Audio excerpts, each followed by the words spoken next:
Hola amigos, el día de hoy vamos a visitar el Pabellón Nacional de la Biodiversidad.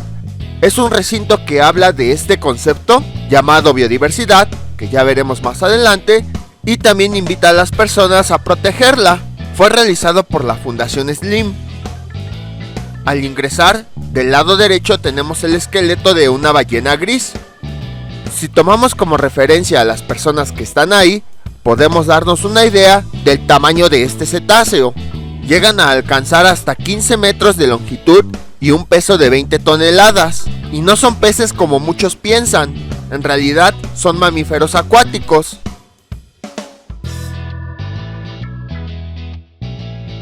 Del lado izquierdo tenemos la colección de frutos, semillas, plantas e insectos. Yo creo que tomaría varios videos en explicar cada uno de ellos, pero la idea de esta colección es mostrar a insectos, frutos y plantas reales que fueron disecados. Esto con el fin de darnos una idea de la variedad de seres que existen y que puede haber de diferentes tamaños, formas, colores, olores, entre otras características, dependiendo de las condiciones donde vivan, del clima, de la luz solar, del tipo de suelo y de las relaciones con otros animales. Tienen una forma que debido a estas condiciones les permite sobrevivir a su entorno y continuar reproduciéndose para seguir existiendo. Muchos insectos han desarrollado, por ejemplo, camuflaje para evitar a sus depredadores. Otros más han desarrollado vuelos más rápidos para evitar ser devorados. Las características de cada uno de los insectos ha ido evolucionando durante miles y miles de años para que puedan sobrevivir al entorno que los rodea. Muchas personas odian a los insectos, sin embargo, también debemos entender que gracias a ellos existe la vida. Por ejemplo, las mariposas son insectos polinizadores, es decir, se acercan a las flores y sin darse cuenta, toman el polen y lo riegan en otras flores o en otros terrenos, lo que permite que las plantas sigan existiendo. Si los insectos llegaran a desaparecer, las plantas ya no se reproducirían y por consiguiente la vida empezaría a acabarse en el planeta.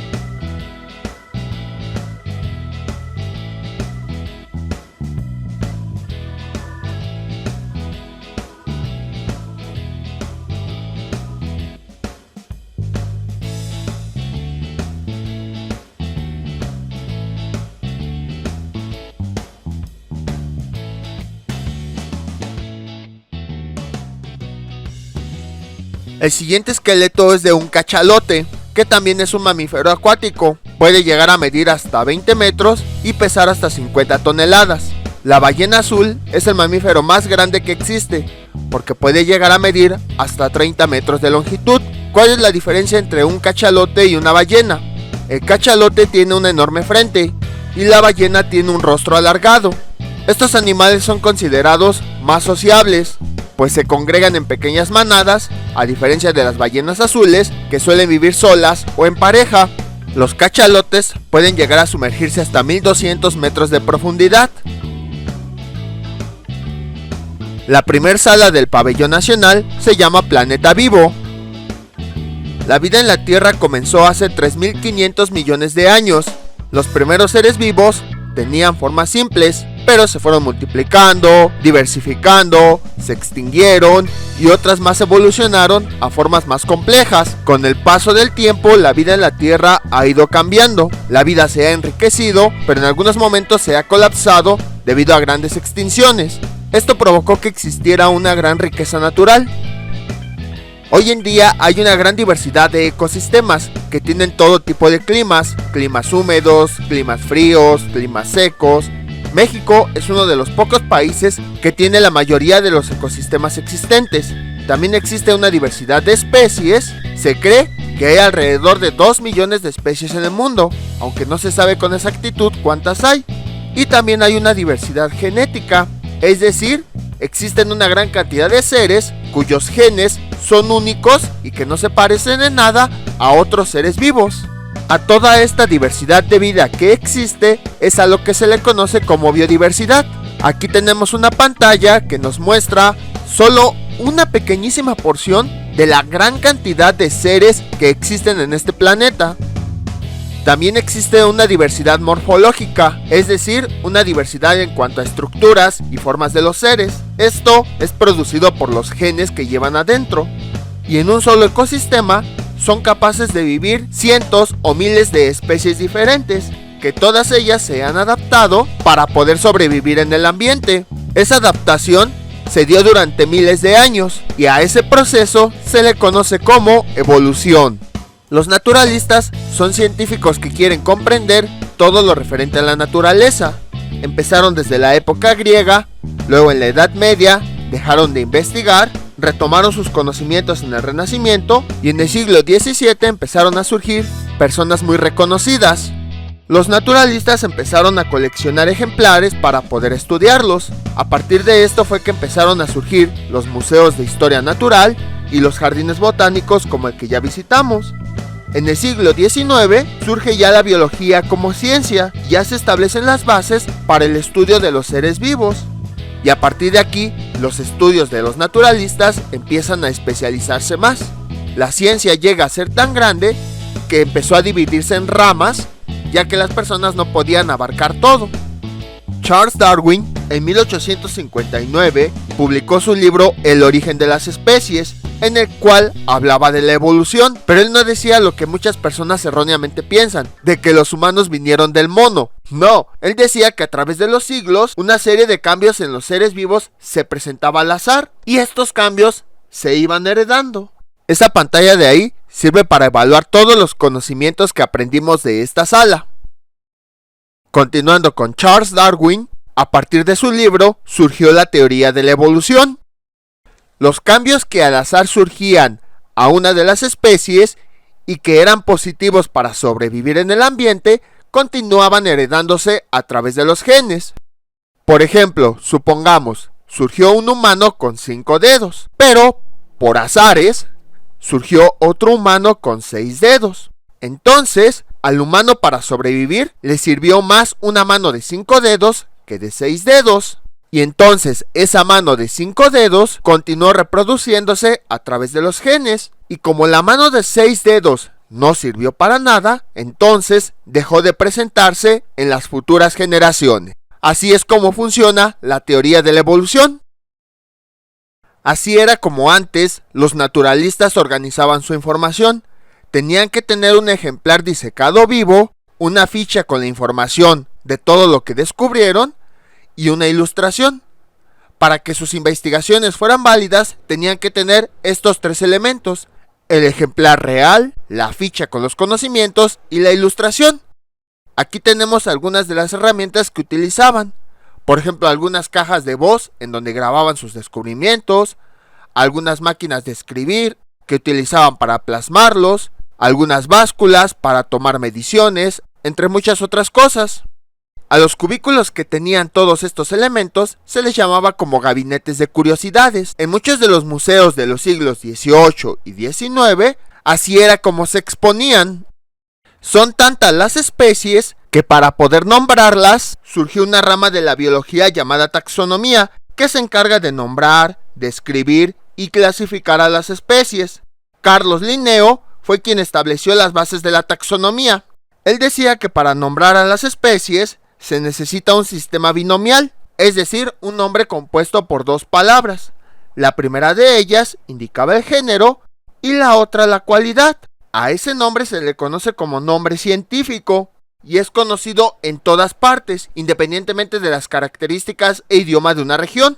Por ejemplo, Canis lupus es el nombre científico del lobo. Canis corresponde al género del perro y lupus se refiere a la cualidad, el lobo. Cuando se empezaron a estudiar a los seres vivos, se dieron cuenta que varios compartían características similares, por ejemplo, un perro y un lobo. Entonces, a partir de aquí, dedujeron que ambos tenían un ancestro en común. A partir de ese ancestro empezaron a surgir diversas especies. Voy a usar una analogía, aunque no es lo mismo. Podemos ver que 2 o 3 hermanos, que son personas diferentes, surgieron a partir del mismo papá.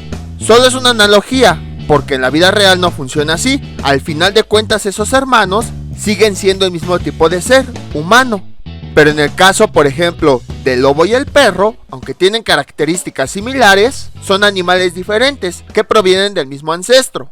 Después investigaron 2 ancestros diferentes y se dieron cuenta que provenían de un mismo ancestro. Y al realizar las investigaciones, descubrieron que todos, absolutamente todos los seres vivos debían tener un ancestro en común. Y a partir de ese ancestro común que todos tenemos, empezaron a surgir diversas ramificaciones, a partir de las cuales empezaron a surgir diferentes seres vivos. A toda esa representación de los seres vivos actuales con sus ancestros se le conoce como árbol de la vida.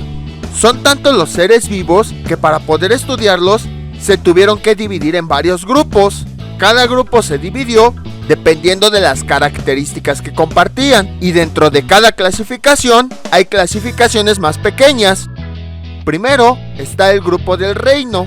Dentro del grupo del reino hay grupos más pequeños llamados filum. Dentro de cada grupo de filum hay un grupo más pequeño llamado clase. Dentro de cada clase hay un grupo más pequeño llamado orden. Dentro del orden hay un grupo más pequeño llamado familia. Dentro de la familia hay un grupo más pequeño llamado género. Y dentro de este está cada una de las especies. Aquí cabe resaltar que generalmente pájaro y ave se usan como sinónimos, pero no, son diferentes. Las aves es un grupo de vertebrados que tienen plumas, y los pájaros es un pequeño grupo de aves. Para construir los árboles de la vida, los biólogos ven las características en común de todos los seres vivos. Por ejemplo, cuáles tienen plumas, cuáles tienen algunos órganos como pulmones o branquias, su morfología, su forma de vida, cómo se reproducen, entre muchas otras cosas. Este pequeño cajón que vemos aquí es un insectario. Es donde los biólogos recolectaban todos los insectos para poder observarlos y poder estudiarlos. En la reconstrucción del árbol de la vida, se estudian características que se supone tienen un origen en común. Se dice que son características homólogas. Aunque en un principio solo se estudiaba las estructuras, después se le añadió el estudio de funciones que fueran similares. Por ejemplo, patas, alas o aletas tienen el mismo origen y básicamente los mismos huesos, aunque algunas se usen para nadar, otras para caminar y otras para volar. Pero su función principal sigue siendo la misma, ayudarnos a desplazarnos, y entonces se estableció que el ancestro en común debía tener un órgano similar. Los cladogramas son las ramificaciones que permiten unir a las especies que tienen un ancestro en común. Por ejemplo, la bugambilia y el betabel tienen una coloración roja, producida por un químico llamado betalaina. Debido a ese color, se estableció que tienen un ancestro en común, del cual heredaron esa característica. A esas características se les conoce como homólogas. Las características análogas son aquellas que tienen la misma función, pero diferente estructura, diferente forma y diferente origen. Los murciélagos y los insectos, aunque tienen diferentes formas, tienen alas que les sirven para volar. Son características análogas, aunque no tengan el mismo origen evolutivo. También pueden existir características similares entre especies que no tengan un ancestro en común. A esas características se les conoce como homoplasia. Por ejemplo, las aves y los murciélagos pueden volar, pero tienen diferente origen. Las homoplasias se pueden presentar de 3 formas: paralelismo, que son características de 2 linajes evolutivamente cercanos, como las serpientes; convergencia, cuando la característica la comparten 2 linajes lejanos; y regresión, cuando una característica que ya tenía un ancestro en común desaparece y vuelve a aparecer muchas generaciones después. Esta caja es un desecador, que es un dispositivo que sirve para disecar a las mariposas, debido a que sus alas son muy frágiles. A lo mejor me equivoco, pero creo que este es el laboratorio de secuenciación genómica. Aquí los visitantes pueden observar cómo los investigadores y estudiantes de la UNAM trabajan con el ADN de diversos organismos. comparan el ADN entre ellos y de esa forma pueden seguir construyendo el árbol de la vida. En este mismo laboratorio tenemos una ficha tenemos información de la Colección Nacional de Anfibios y Reptiles, que es una colección con el mayor número de ejemplares catalogados en México y la que posee la mejor representatividad de la herpetofauna nacional. También alberga especies de diversos países del mundo.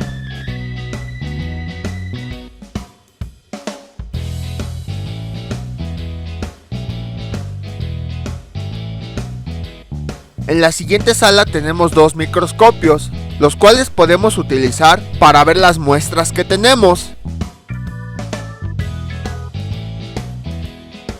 Así de pequeñas son las muestras que estamos viendo en el microscopio. En la pantalla que tenemos arriba se puede ver de una mejor manera los resultados de la observación del microscopio.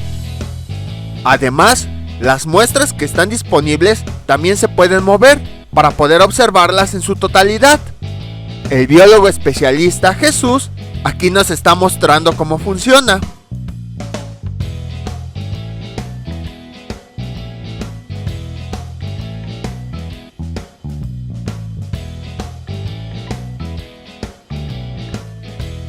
Y este es el tamaño de la muestra que nosotros estamos viendo. Vean cómo gracias a los microscopios podemos ver una imagen de ese objeto, pero aumentada cientos de veces sin que pierda calidad. Ya vimos que estas características se transmiten a través de la herencia. Mendel describió las leyes de la herencia en 1856, en el que establecía que a través de esta se heredaban todas esas características. Pero Watson y Crick hasta 1953 descubrieron el ADN, que es el que guarda las características de los seres vivos a través de un código que hace que cada uno sea único. Se forma de la combinación de 4 elementos: adenina, guanina, citosina y timina. A estos elementos se les conoce como bases nitrogenadas. Cada una de ellas se enlaza con azúcar y fosfato, y esto origina un nucleótido. Un ser vivo solamente necesita 4 nucleótidos, que se obtienen a partir de cada una de esas bases nitrogenadas. En el video, cada nucleótido es esa como especie de cápsula de un color. La adenina y timina se relacionan, la citosina y la guanina formando la otra pareja, y eso es lo que genera esa famosa estructura de doble hélice. El ADN está presente en todas las células. La microevolución son los pequeños cambios que puede sufrir el ADN a través de generaciones. Puede presentarse por diversas causas. Una de ellas es la mutación, que es cuando en la multiplicación de las células hay un cambio en la secuencia del ADN. Por ejemplo, los animales albinos en realidad sufren de una mutación, en la cual no pueden sintetizar la melanina. Es un pigmento que le da el color a la piel, ocasionando que sean blancos. También se puede dar por migración, es decir, cuando existe una variación genética, cuando los seres vivos llegan a otro lugar a vivir y se adaptan para sobrevivir.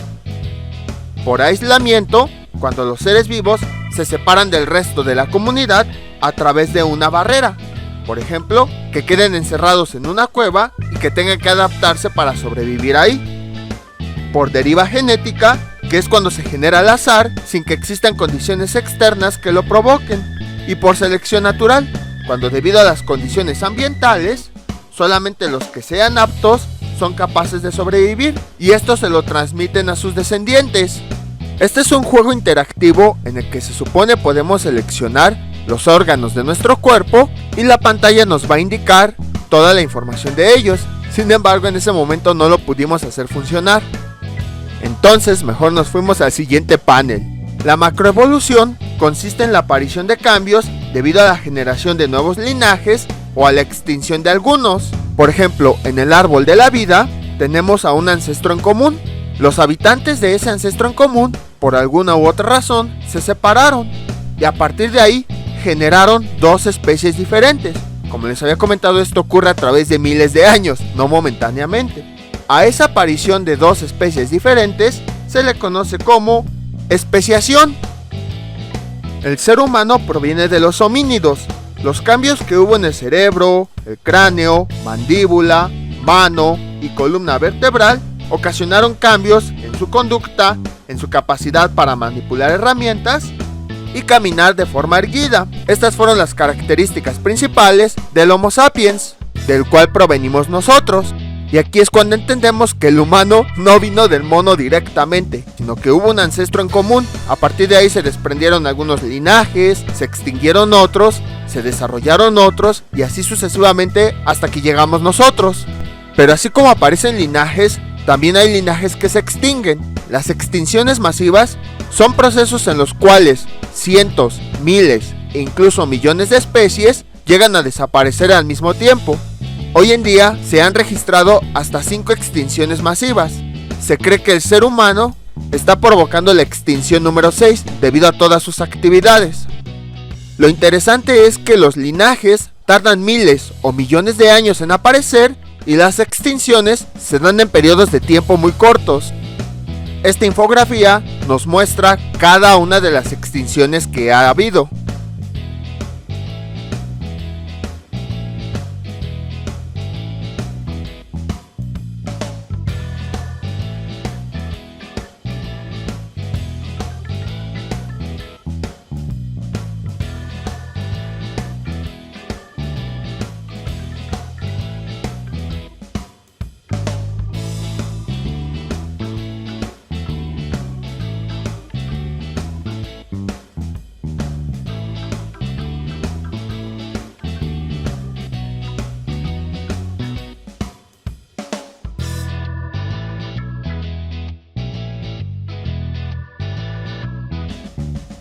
Cuatro Ciénegas es un oasis que se encuentra en medio de un desierto de Coahuila. Lo interesante de este sitio es que se descubrieron bacterias que vivieron hace millones de años y además tiene una gran diversidad de especies endémicas como peces, tortugas, ranas y reptiles. Se cree que estos migraron de la cuenca del río Bravo hace 2.6 millones de años.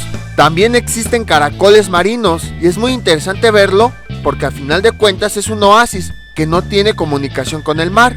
La teoría dice que hubo ocasiones en las que el mar se conectó con este oasis y las bacterias microbianas se desplazaron acá. Los caracoles marinos, al seguir a su alimento, quedaron atrapados en el centro del desierto.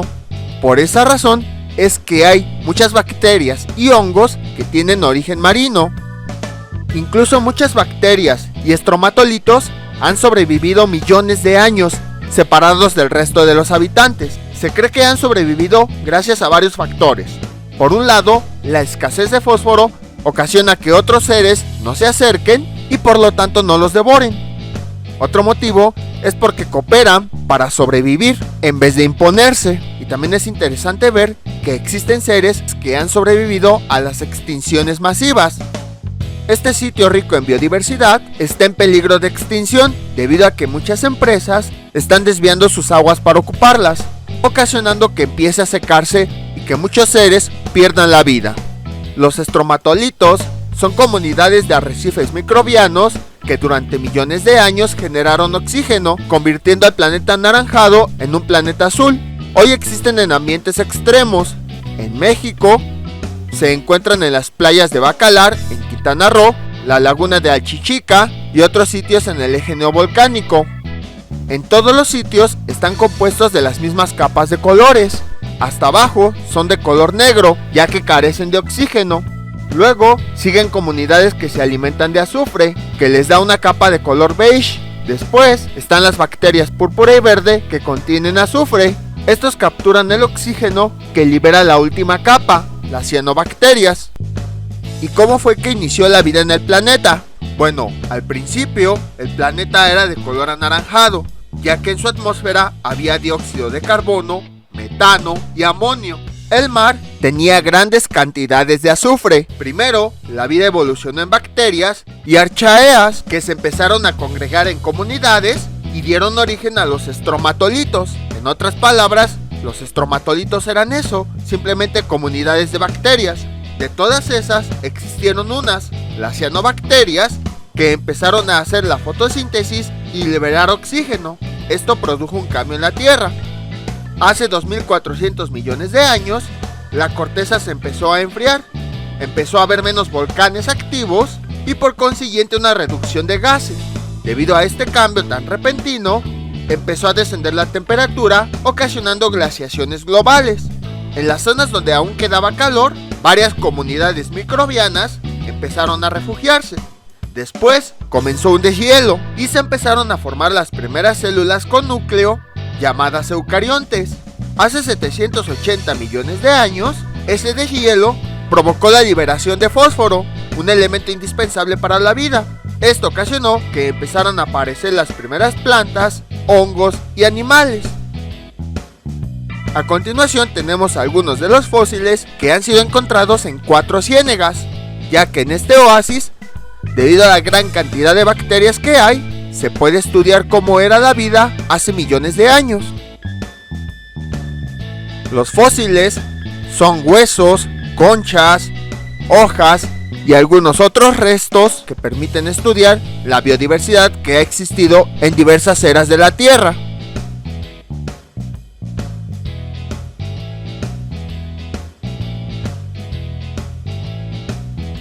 Vamos a la siguiente sala, que se llama megadiversidad. En el planeta existen millones de especies debido a factores como la atmósfera, temperatura, clima y tipo de suelo. A estos factores se les conoce como factores abióticos, y aquellos factores relacionados con la vida, como la relación entre las especies, se les conoce como factores bióticos. Aquí tenemos un lobo disecado. Sin embargo, este es muy pequeño en comparación con los que existen en el norte. Debido a esto, Darwin empezó a decir que las especies del norte eran más fuertes que las especies del sur, debido a que en el norte eran más grandes, más robustas y de mayor tamaño. Sin embargo, eso es completamente falso. El 70% de toda la diversidad mundial se encuentra solamente en 17 países. A este grupo de países se les conoce como megadiversos, y México es uno de ellos. La megadiversidad que existe en México se debe a su ubicación, que está entre una zona boreal y tropical, específicamente en el Trópico de Cáncer. También está rodeado por los océanos Pacífico y el Atlántico, que producen corrientes marinas. Además, si un territorio está rodeado por ríos o mares, ahí se producen faunas únicas, y México tiene más de 3000 islas que están rodeadas por sus mares. Las cadenas montañosas también son factores importantes. México tiene muchas cadenas montañosas, la mayoría de ellas van de norte a sur. Las dos sierras principales son paralelas a las costas, provocando que la humedad de los vientos se quede del lado de los mares, pero el aire seco pase adentro del país. A esto se le conoce como sombra orográfica. Recordemos que las montañas, entre mayor altitud, menor temperatura. Esto provoca que en una misma montaña haya distintos tipos de ambientes. Entonces imagínense, si México tiene una gran cantidad de montañas, cada una con diferentes alturas, pues ¿cuántos ecosistemas no han de existir? Aquí tenemos en números a nivel mundial en donde está posicionado México debido a su diversidad.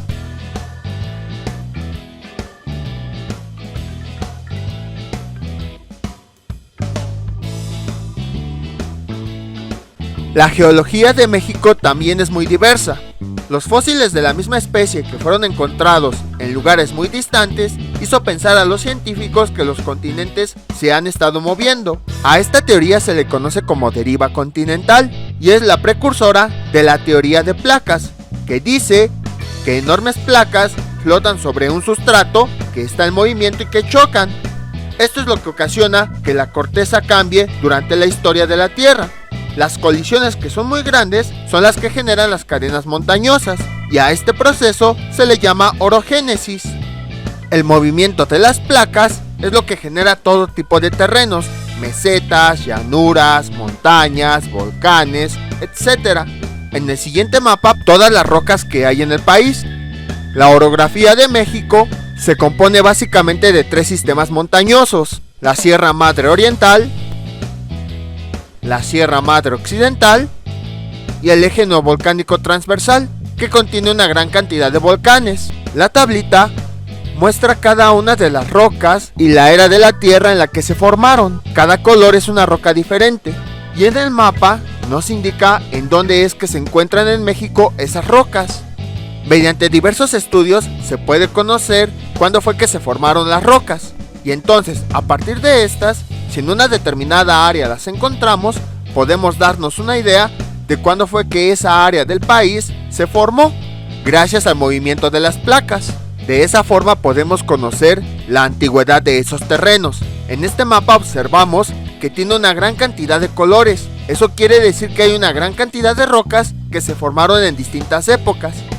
Por lo tanto, México no se formó durante un solo periodo, sino el territorio actualmente como lo conocemos se formó a lo largo de diversos periodos y diversas eras. Aquí tenemos una aplicación interactiva para conocer las placas que formaron a México. Actualmente el territorio se encuentra entre 5 placas: la del Caribe, la del Pacífico, la norteamericana, la Ribera y la de Cocos. La mayor parte del territorio está dentro de la placa norteamericana y son las que al chocar generaron todo el territorio. Aquí lo que hacemos es arrastrar cada una de las placas para observar su posición. En este mapa podemos observar cómo están ubicadas las placas debajo del territorio.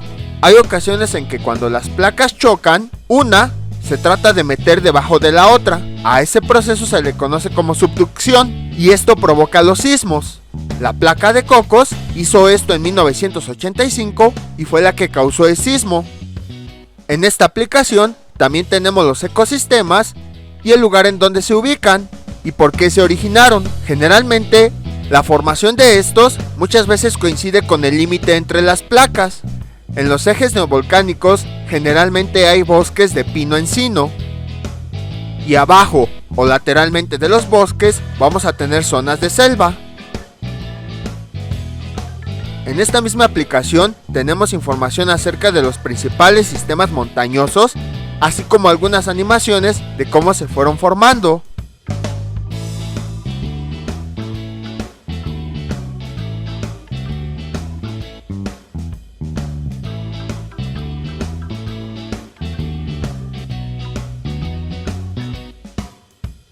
También tenemos una animación de la sombra orográfica. Si se dan cuenta, son animaciones de todos los conceptos que platicamos hace un momento, para que no quede nada más a la imaginación. Por eso, por ejemplo, en Coahuila hay un desierto, porque de por sí el Golfo de California no genera grandes corrientes marinas, pues el sistema montañoso que existe evita que la humedad de los mares se dirija hacia este estado. Las especies endémicas son aquellas que se dan en determinadas regiones debido a las condiciones en las que se encuentra. Sin embargo, hay zonas muy pequeñas, como la ladera de algún cerro o un cuerpo de agua, en donde las condiciones son tan especiales que son zonas muy restringidas, ya que solamente en ese pequeño espacio existen algunas especies. A estas especies se les conoce como microendémicas. Algunas de ellas son el tlaconete negro, maguey rabo de león y el huico de Cozumel. A las especies que habitan en el lugar del que son originarios se les conoce como especies nativas. Por ejemplo, un puma es nativo desde Canadá hasta México, o el ajolote es nativo del Valle de México. Sin embargo, si nosotros traemos un elefante aquí, no es nativo, porque este proviene desde África o de Asia. Aquí tenemos un ejemplar de una especie endémica. Este animal es endémico del Golfo de California, es una vaquita marina. Sin embargo, está en peligro de extinción, por lo que los biólogos tratan de hacer todo lo posible para preservarla. También es un cetáceo y un mamífero de menor tamaño que una ballena. Se caracteriza porque tiene un hocico corto, manchas cerca de los ojos, respira por pulmones, en vez de branquias como los peces, se desarrolla dentro del útero materno durante 11 meses y tiene una cría cada 2 años. Al nacer se alimenta de leche, vive en pequeñas manadas y se alimenta de varios peces como el pez sapo. Enseguida tenemos varias especies disecadas, para darnos cuenta de la gran biodiversidad que hay. Tenemos desde insectos hasta animales más grandes e incluso algunas plantas.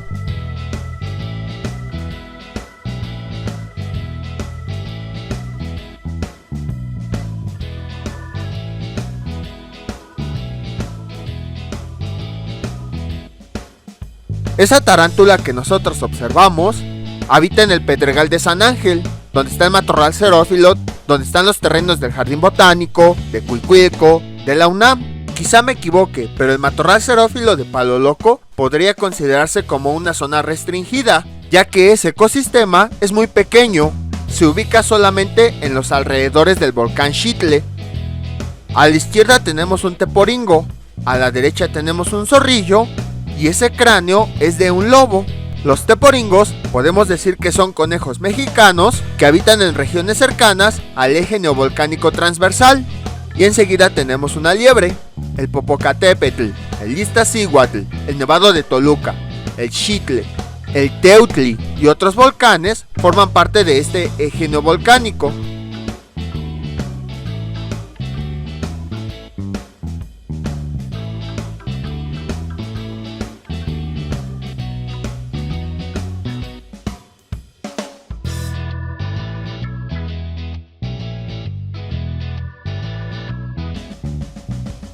Esa ave que tiene plumas azules se le conoce como zanate. En muchas ocasiones se confunde con el cuervo, ya que aparentemente tienen la misma forma.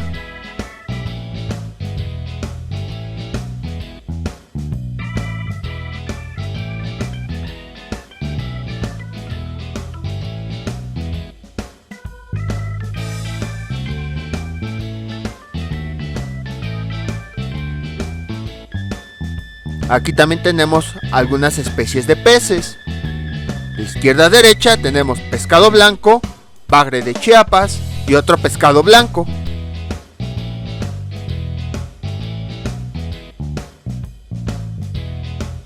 Aquí tenemos algunas especies de ranas y de serpientes. Todos estos animales habitan en distintas regiones de México. Estos son algunos ejemplares de víboras de cascabel. ¿Se acuerdan que cuando fuimos al jardín botánico les comenté que vi una víbora? Pues más o menos fue como esta la que yo vi. Y pues tiene sentido, porque estas víboras también habitan en el Pedregal de San Ángel. Existen falsas creencias, que las víboras nos van a atacar y no sé qué tanto cosa más. Eso es falso, las víboras nos tienen más miedo a nosotros que nosotros a ellas. De hecho, si a lo lejos nos ve una víbora, lo primero que va a hacer es intentar esconderse. Solamente cuando ya se siente amenazada, es cuando nos va a atacar. Aquí tenemos una tortuga del desierto. Otro rumor que existe de estos animales es que el caparazón lo usan como caza. Eso es completamente falso. El caparazón forma parte del cuerpo de la tortuga. Si intentan quitárselo, van a acabar con la vida del pobre animal. Y aquí tenemos ejemplares de algunas plantas. Recuerden que todas estas colecciones se hicieron con el propósito de estudiar a los ejemplares. No se hizo para exhibirlos, ni mucho menos. Hoy en día, muchas especies endémicas que habitan en zonas pequeñas o restringidas están en peligro de extinción, debido a que la actividad humana está realizando cambios drásticos en sus ecosistemas.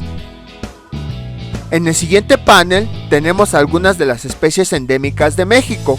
Cuando nosotros levantamos la ficha de alguna especie, en las pantallas frontales nos aparecerá información de ella, como el lugar donde habitan, sus características, su forma, entre muchas otras cosas.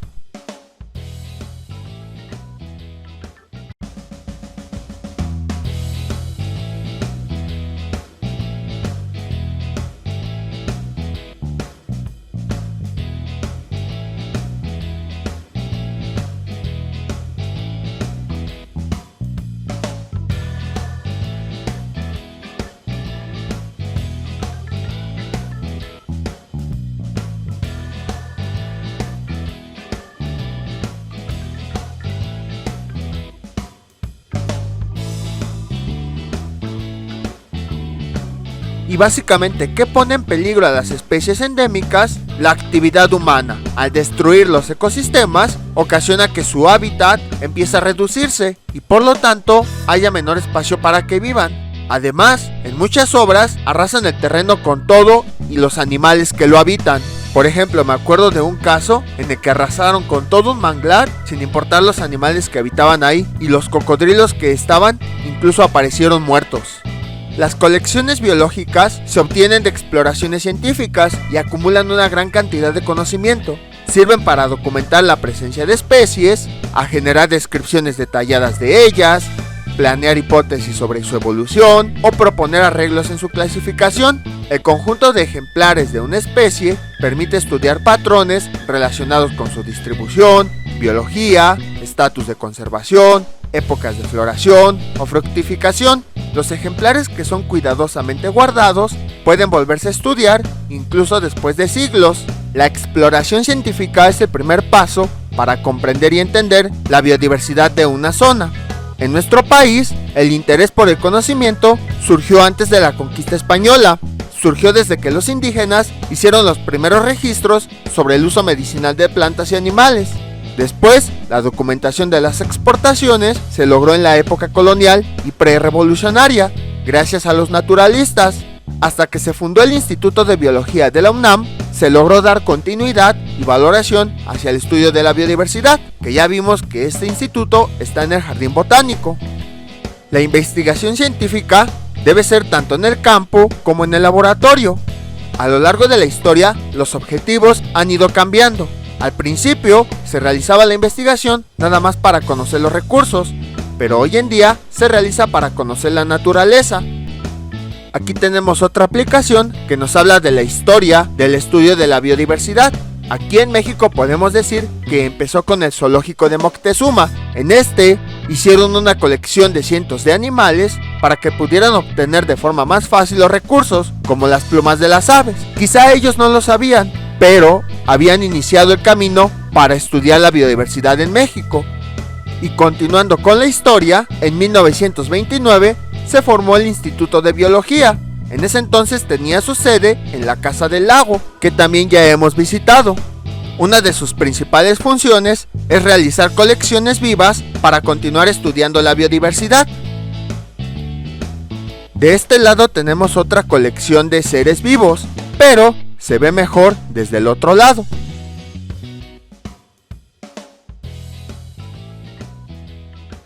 Esta colección lo que nos representa son todas las especies que habitan en el árbol de la vida. Gracias a la gran cantidad de registros y datos que se han recolectado, se ha fortalecido esta teoría del árbol de la vida. Sin embargo, son tantos los ejemplares que existen que este árbol ha alcanzado grandes dimensiones. En el suelo podemos observar una representación de él.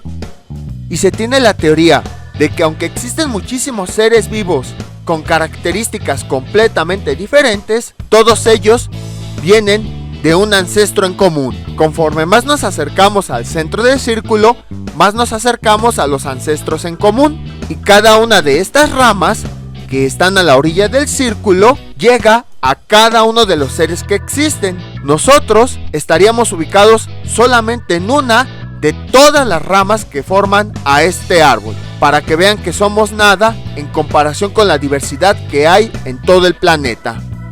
Haeckel fue el primero que la propuso. Después, Henning estableció las bases de la sistemática, una rama de la biología que estudia a los seres vivos y sus relaciones. Todas las disciplinas biológicas, como ecología, sistemática, evolución, genética, tienen un objetivo en común: buscar comprender la vida y su diversidad, para proponer estrategias para conservarlas y cuidarlas. Todos los ejemplares que tenemos aquí nos representan los extremos del árbol de la vida.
El árbol de la vida también se le conoce como árbol filogenético. Es nombrado así porque en un principio solamente era utilizado para los árboles, en los cuales comparaban sus hojas, pero ya después se amplió al resto de los seres vivos. La ecología es una ciencia que estudia las interacciones de las especies con factores abióticos, es decir, con aquellos que no están vivos, como el clima, y los factores bióticos o interacciones biológicas, como la polinización. Para poder realizar esto, se construyen reservas ecológicas. Una reserva es un área que está dentro de un determinado territorio, la cual es protegida por su importancia para la vida silvestre, la flora y la fauna. Aquí tenemos la representación de 4 de las reservas más importantes del país. Esos chillidos que se escuchan son de murciélagos. Estamos en una cueva de la reserva del Abra Tanchipa, en San Luis Potosí. En esta pantalla nos muestra información de la reserva. Por ejemplo, la fauna que tenemos es de varias especies de murciélagos, escorpiones, milpiés, cangrejo ciego, arañas, ranas, cochinillas y grillos. Debido a la oscuridad, los murciélagos de aquí tienen ojos pequeños, pero sus orejas son más grandes. Debido a la escasa luz que hay, muchos de los organismos perdieron la vista, pero desarrollaron algunos otros sentidos para poder sobrevivir. También tenemos las interacciones biológicas entre seres. La primera de ellas es el parasitismo, que consiste en que un ser habita dentro de otro ser, pero sin matarlo, como algunos parásitos que tenemos en el sistema digestivo. Otra de ellas es simbiosis, que consiste cuando ambos seres se realimentan entre sí, como los lactobacilos y los humanos. Estos protegen el estómago de las bacterias y el humano le da un lugar donde puedan vivir y reproducirse. Otra interacción que ocurre cuando uno se come al otro se le conoce como depredación. La polinización también es una interacción biológica.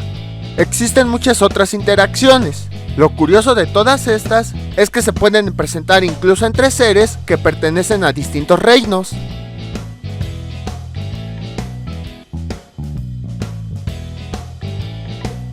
Detrás del ecosistema tenemos algunos ejemplares de animales disecados que pertenecen a las cuevas de esta reserva. Existe el mito de que los murciélagos son peligrosos, que porque chupan la sangre de los humanos, pero eso es completamente falso. Generalmente se alimentan de insectos y de frutas. Solamente existen 2 especies que se alimentan de sangre, pero ni siquiera es de humanos, es de animales pequeños.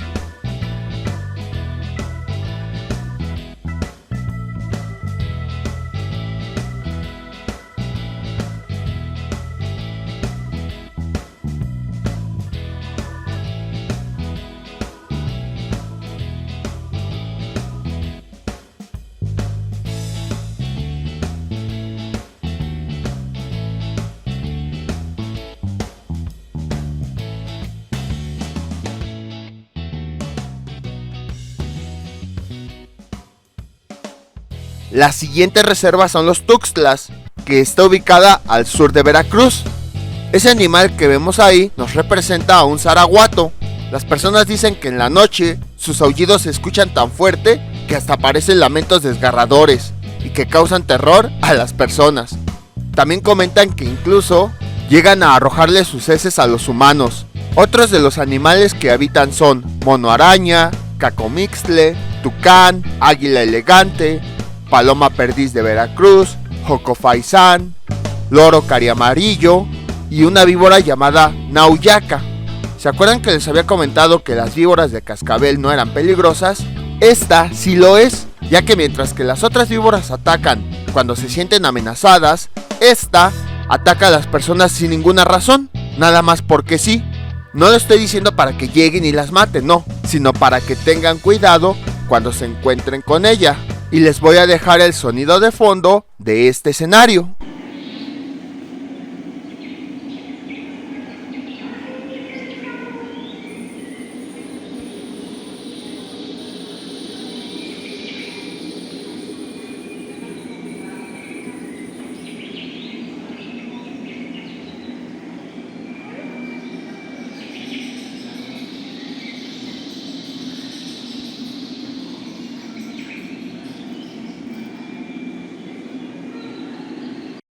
Lo que me gustaba de esta representación es que también representaban el amanecer y el atardecer de esta reserva. También cabe destacar que muchos de estos animales no son disecados, solamente son maquetas que se hicieron para representar a la fauna de aquí, la cual podemos consultar en la pantalla que tenemos ahí adelante. Otro animal que habita aquí es conocido como tamandúa mexicano, conocido popularmente como oso hormiguero. Su característica principal es que camina en 4 patas, pero cuando se siente amenazado, se levanta sobre las 2 patas traseras para aparentar un mayor tamaño y así intimidar a sus depredadores. Tiene cerca de 3000 especies representativas de flora. Algunas de ellas son el palo de perdiz, el pochote, el higuerón, la higuera dorada, el mastate y la chaca. Su temperatura oscila entre 21 y 27 grados. Esta reserva fue construida para proteger los ecosistemas de bosque mesófilo de montaña, de coníferas, de encino, selva perinofilia, vegetación hidrofila y manglares. Las interacciones biológicas principales que existen son las mismas que vimos en la reserva anterior. Algo interesante que ocurre es que cuando ustedes seleccionan algún animal para conocer la información, en el escenario se empieza a reproducir el sonido que hacen. Por ejemplo, ven que les había comentado que el zaraguato emitía sonidos que causaban terror en la noche. Vamos a presionarlo ahorita para que vean cómo se escucha.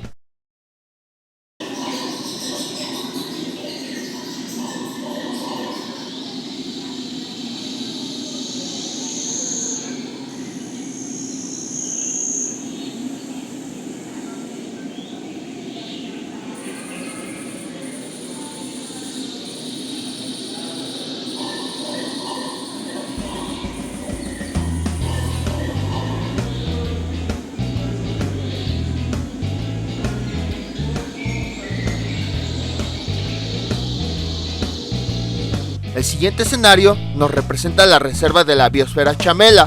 Está ubicada en la costa del Pacífico del estado de Jalisco. Fue creada para proteger la selva baja caducifolia y algunos humedales. Si hablamos de su fauna, tiene una gran cantidad de especies en peligro de extinción. Algunos de ellos son perico de frente naranja, loro corona, codorniz cresta dorada, carpintero enmascarado, colorín pecho naranja, zorro pigmeo, puma, venado de cola blanca, jaguar, conejo, murciélago platanero, tlacuache ratón gris, tusa, rana cara de niño, sapo sinaloense, lagartija escamosa, culebra ojos de gato, tortuga pecho quebrado, entre otras. Si hablamos de la flora, existen cerca de 1200 especies de plantas, como botoncillos, copal, roño espinoso, chayotito, palo prieto, nopal, acacia, cedro macho, ramón, mangle blanco, manzanilla, sauce, tule cola de gato, bambú común, entre otras. Tiene un clima cálido y húmedo, con una temperatura anual de 24.9 grados centígrados. La temporada de lluvias dura de julio a octubre y la temporada seca es de noviembre a junio.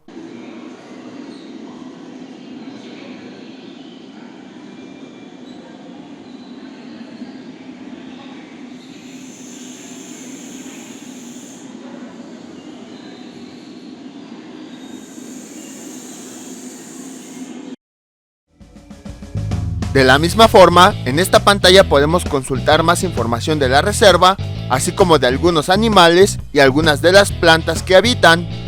La última reserva corresponde a Tehuacán, Cuicatlán.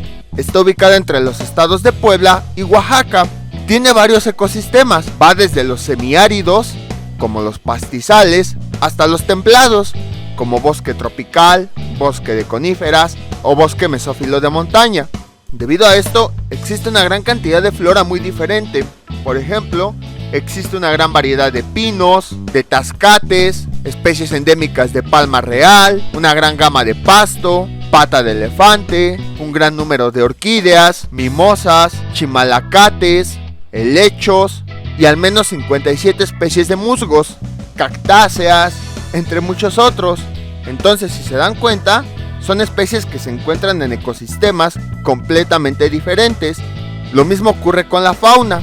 Existen tanto especies de clima árido como de clima templado y húmedo. Por ejemplo, pueden existir hormigas, escorpiones, arañas, 14 especies de peces, 83 especies de reptiles y algunas especies representativas son el puma, el tigrillo, jaguarundi, venado de cola blanca, zorrillo listado, zorra gris, coyote, mapache, tejón, nutria, especies de murciélagos, guacamaya verde, búho colicorto, pato canela, codorniz, guajolote, paloma ala blanca, lechuza común y cuervo común.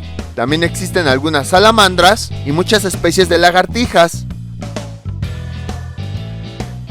En esta representación podemos observar cómo también incluyeron el movimiento del sol, porque la forma de la sombra de los objetos va cambiando.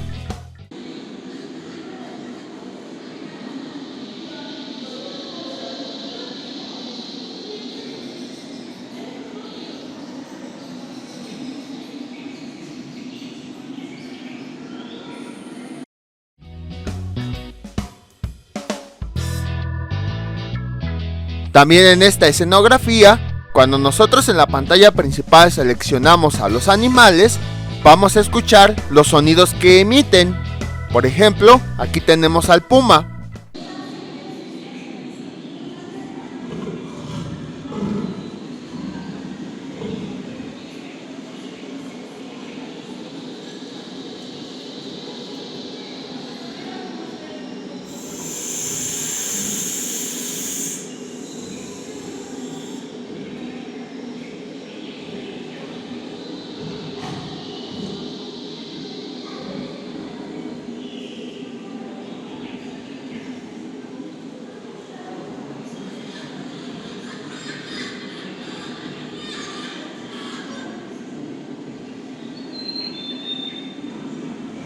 Y con esto concluimos las visitas a las reservas. En realidad existen una gran cantidad de reservas.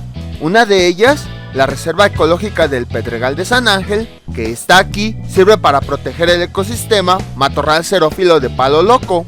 Y en estas reservas podemos ver que efectivamente hay una gran diversidad en México. Cada una de las especies está dentro del árbol de la vida, el cual también se utiliza para representar la evolución, ya que también podemos ver el proceso de evolución que vivieron todos los seres vivos. En 1959, Whittaker propuso que existían 5 reinos: el reino Plantae, que es el de las plantas, el Fungi, que es de los hongos, el Animalia, que es de los animales, el Protista, que es de los organismos eucariontes, es decir, que sus células sí tienen un núcleo definido, el Monera, que son las bacterias cuyas células son procariontes, es decir, que no tienen un núcleo definido, y que todos estos, así como vemos en la imagen, tienen un ancestro en común, que sería el centro de nuestro árbol.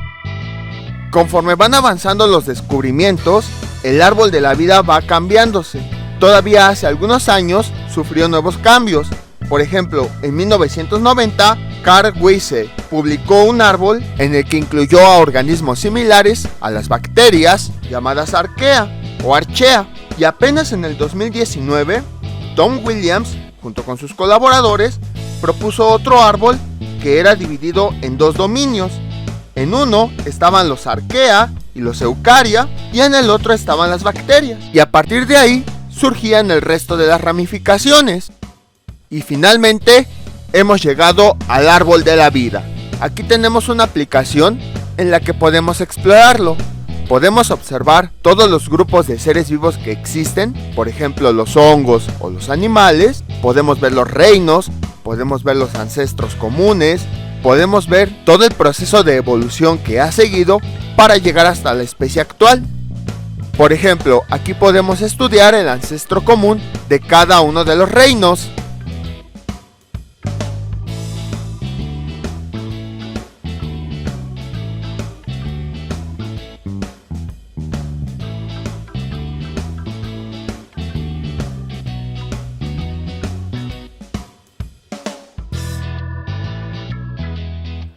Aquí podemos observar los reinos y en la pantalla nos indica la parte del árbol que corresponde a todas las especies de ese reino.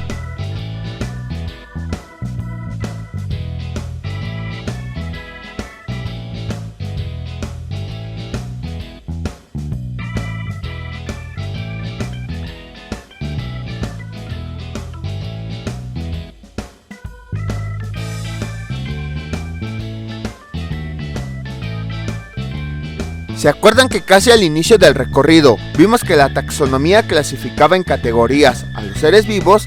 Pues también podemos ver esas categorías en el árbol de la vida.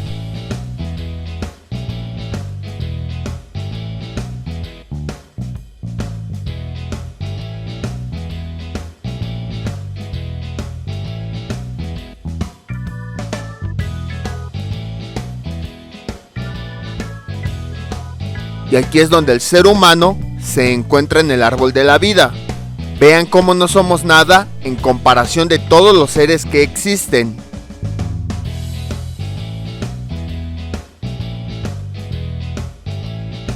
Y con esto terminamos el primer piso. Ahora nos dirigimos al piso de arriba. Cuando subimos las escaleras, podemos ver una exposición de mariposas.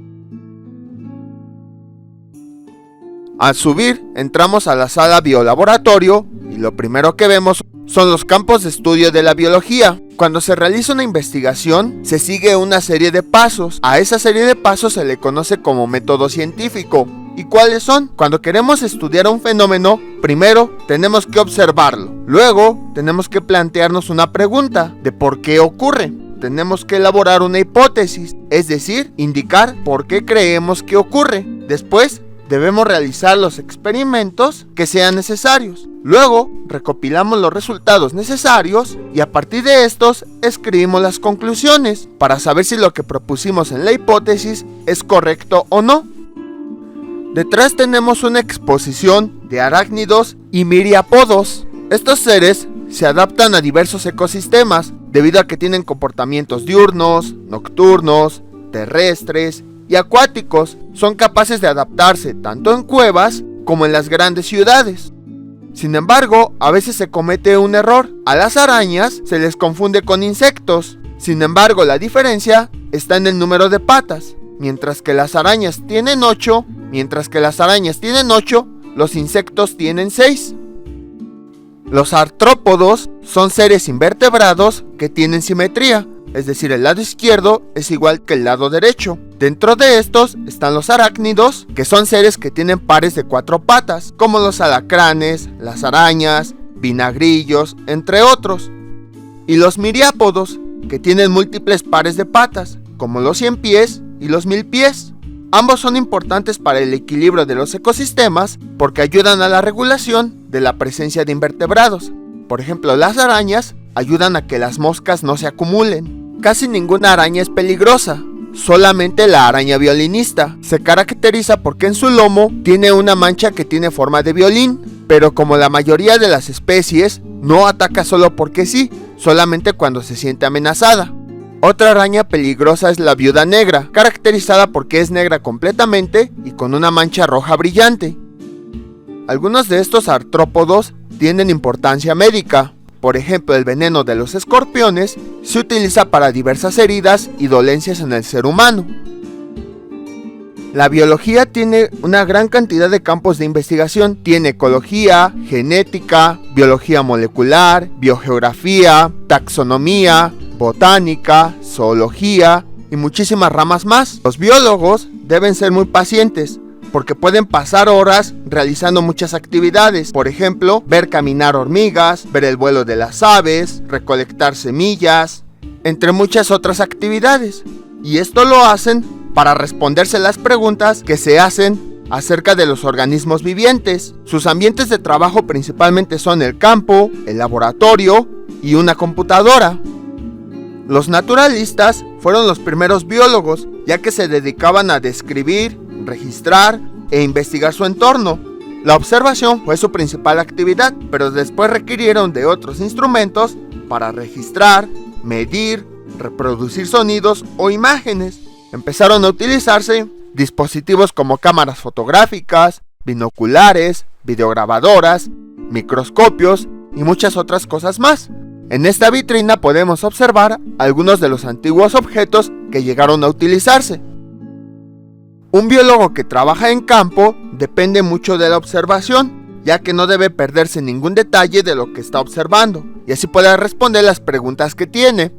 Además debe tener un espíritu aventurero para soportar las condiciones, como lluvia, calor y frío. Cuando va al campo, el biólogo realiza comparaciones, toma muestras y realiza experimentos. El material recolectado lo lleva al laboratorio para estudiarlo e investigarlo. El trabajo de campo permite saber el estado de conservación de una especie y la relación con su hábitat, además de obtener conocimientos relacionados en la zona. A veces la observación no se puede hacer de forma directa. Por ejemplo, los animales que solamente aparecen de noche no pueden visualizarse tan fácilmente. Para esto se ideó una técnica llamada fototrampa, que consiste en colocar una cámara que pueda capturar la presencia de estos organismos. Se emplean 3 elementos: una cámara digital, un detector de movimiento, calor y luz infrarroja. Se deben considerar 4 cosas. Primero, la selección del sitio, un sitio donde se van a aparecer los organismos a observar. La programación de las fototrampas, colocarlos en un día y en la hora en la que se cree que van a aparecer. Hay que tener cuidado con la colocación, es decir, en sitios que no estén al alcance de las criaturas para que no vayan a dañar los dispositivos. Y finalmente hay que tener precauciones, es decir, que sea una zona libre para que no haya otros factores que enciendan los dispositivos. Enseguida estamos viendo una colección de anfibios. Estos animales se caracterizan porque pueden vivir tanto en la tierra como en el agua. Son ovíparos, es decir, se reproducen con huevos y además su sangre es fría. Son parientes lejanos de los reptiles. México tiene 1165 especies de reptiles y anfibios, de las cuales 606 son endémicas, poniéndolo como en el segundo lugar a nivel mundial por el país que más especies tiene. ¿Cómo podemos diferenciar a los reptiles de los anfibios? Los reptiles no sufren metamorfosis y los anfibios sí. Los anfibios empiezan por una fase larvaria que es acuática. A esta fase se le conoce como renacuajo y poco a poco se transforman a su fase adulta, que generalmente es terrestre. Las salamandras, los ajolotes y las cecilias son unos anfibios. La Colección Nacional de Anfibios y Reptiles de la UNAM cuenta con más de 23,000 ejemplares.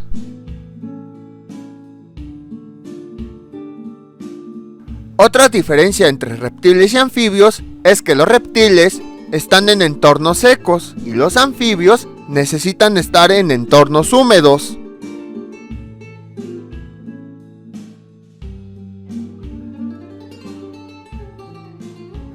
Enseguida tenemos una aplicación interactiva.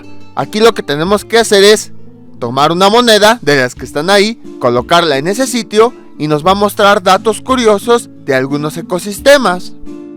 Cuando terminen de ocupar la aplicación, retiren las monedas y pónganlas en las rendijas de al lado, no se las vayan a llevar.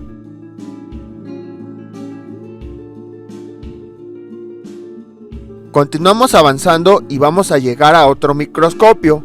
En este piso, de hecho, vamos a ver muchos microscopios en los cuales vamos a poder ver diferentes muestras. Las muestras son pequeñas y en la pantalla vamos a poder verlas amplificadas. Vean cómo gracias a los microscopios podemos aumentar su tamaño una gran cantidad de veces. La óptica, una rama de la física, es la encargada de realizar todos los cálculos matemáticos que permiten que un objeto pequeño se pueda ver más grande a través de una lente. Tenemos una exposición de líquenes, que son un tipo de hongos que presentan simbiosis con otros organismos que realizan fotosíntesis, como las algas verdes. Viven en cualquier ecosistema y puede crecer en diversas superficies, como roca, madera e incluso vidrio y plástico. Estos son partes de la formación del suelo, ayudan a la descomposición de rocas y a la fijación del nitrógeno atmosférico.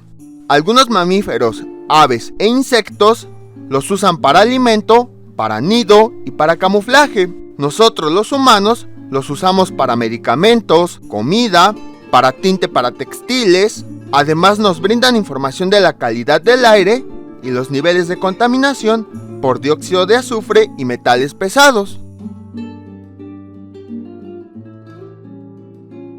La microscopía consiste en la observación del mundo que no se puede ver a simple vista con un microscopio. Este dispositivo fue inventado en el siglo XVI y se ha desarrollado tanto a tal grado que hoy en día podemos ver un objeto aumentado hasta miles de veces, como los dientes de un gusano. Las imágenes obtenidas se llaman micrografías. Aquí en esta aplicación podemos ver algunas de las imágenes aumentadas que se han obtenido gracias al microscopio.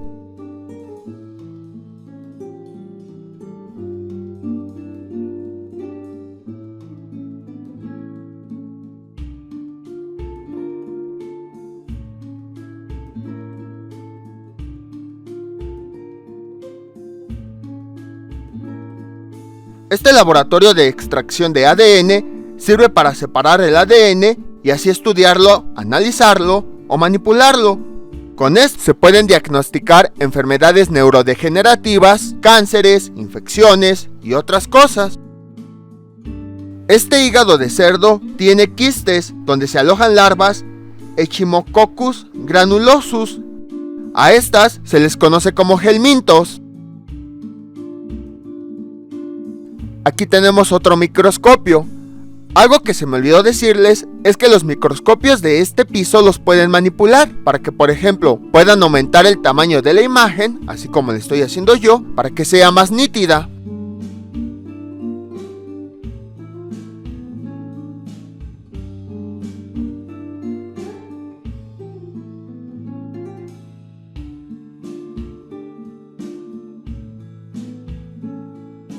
Y aquí tenemos una muestra que desde mi punto de vista me dio mucho asco. Tenemos una serie de helmintos que son animales de cuerpo largo y blando. En realidad son parásitos porque invaden a otras especies. Aunque amenazan la agricultura, ganadería y economía, regulan las poblaciones de sus huéspedes, es decir, de los seres en los que están viviendo, y son fundamentales en la preservación de la diversidad genética.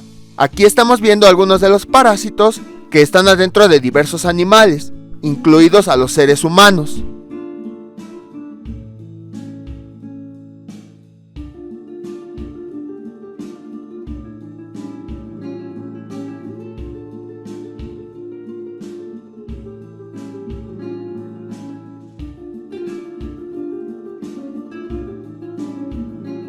Continuando con los microscopios, existen dos elementos que son importantes. El primero de ellos es el aumento, que indica qué tan grande va a ser un objeto. Por ejemplo, si un microscopio tiene un aumento de 400, quiere decir que lo va a aumentar 400 veces. Así un objeto de 1 milímetro se va a poder visualizar de 400 milímetros. Otro detalle importante es su resolución, ya que gracias a esta, la imagen puede tener nitidez y detalle. La fuente amplificadora es aquella que genera el aumento. Si la fuente que se utiliza es una luz, entonces es un microscopio óptico. Pero si lo que se utilizan son electrones, entonces son microscopios electrónicos. Estos sirven para ver estructuras más pequeñas que la longitud de onda de la luz. O mejor dicho, un nanómetro, para que me entiendan más, es la 100 milésima parte de un milímetro. Entonces esa distancia, multiplíquenla por 380. Son objetos igual tan pequeños que no podemos verlos, para nosotros son invisibles. Pues gracias a los microscopios electrónicos sí los podemos ver a detalle. Aquí tenemos más microscopios que tienen varias muestras que nosotros podemos observar. En las pantallas podemos ver a detalle la imagen amplificada de esos objetos. A los objetos que se observan se les conoce como muestra. Podemos observar que todos estos microscopios utilizan una luz para poder mostrarnos una imagen aumentada. Entonces, se tratan de microscopios ópticos. Vean cómo objetos tan pequeños, gracias a los microscopios. Y como les había comentado, estos se pueden manipular para aumentar todavía más la imagen.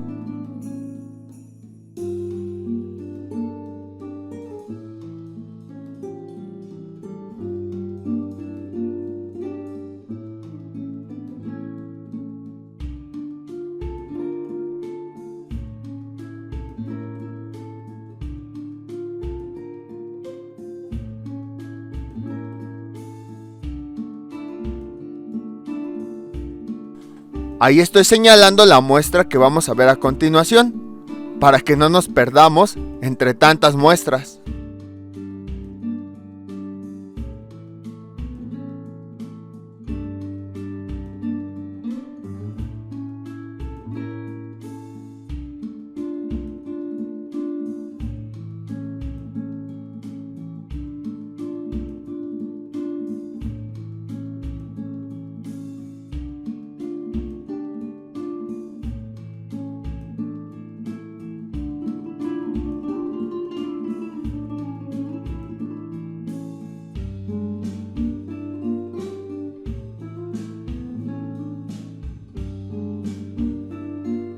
Ahora veremos una colección de hongos. Estos seres forman parte del reino fungi. De hecho, curiosamente, por sus propiedades fisiológicas, son más parecidos a los animales que a las plantas. Son capaces de desarrollar una red llamada micorriza. Esta crece de manera subterránea y se conecta con las raíces de las plantas, por donde les brinda minerales y nitrógeno para que éstas crezcan. Muchos de ellos son necesarios para la fermentación de alimentos, ya que algunas levaduras degradan moléculas de los hidratos, o sea, moléculas del agua, para transformarlas en compuestos como alcohol y dióxido de carbono. También son comestibles como el huitlacoche. De hecho, no sé si han visto la elaboración del pan. Cuando se prepara la masa, se le coloca la levadura, que son hongos, y después esa masa que se creó empieza a duplicar su volumen. Eso se debe a que los hongos están liberando el dióxido de carbono que hace que aumente.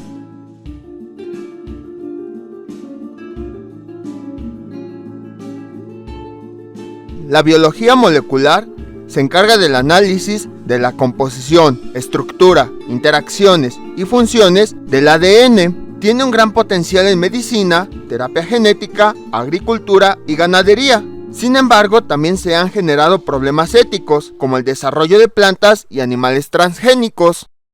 Existe un método de la biología molecular que se les va a hacer muy conocido. Se llama PCR. Fue muy utilizado durante la pandemia de COVID para detectar si una persona tenía la enfermedad. Es un método bastante simple. Consiste en que se hacen muchas copias de una pequeña muestra de ADN para que haya suficiente información para analizarlo. En esta prueba, una máquina calienta la muestra, el ADN se separa y se une al virus y se empiezan a crear copias. Entonces se le añade un colorante fluorescente. Si hay muchas copias que tienen virus, va a emitir una luz muy fuerte y con esto se detecta esa presencia. Si ese material no emite luz, entonces quiere decir que no hay virus. Aquí tenemos otra colección de helmintos. Inicialmente esta palabra fue utilizada a los gusanos del tracto digestivo de los humanos y de los animales, pero ya después se decidió nombrar a otros animales, como por ejemplo las sanguijuelas, que aunque no están en el aparato digestivo, sí cumplen las características de ser animales alargados y blandos. La colección helmitológica de la UNAM, que fue iniciada por el Dr. Caballero, consta de 76.868 ejemplares.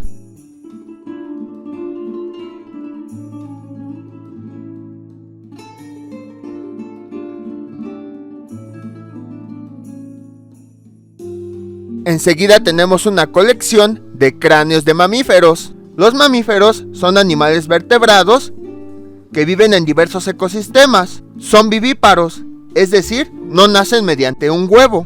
Muchos mamíferos comparten características como las glándulas sudoríparas y mamarias. Con estas últimas alimentan a sus crías.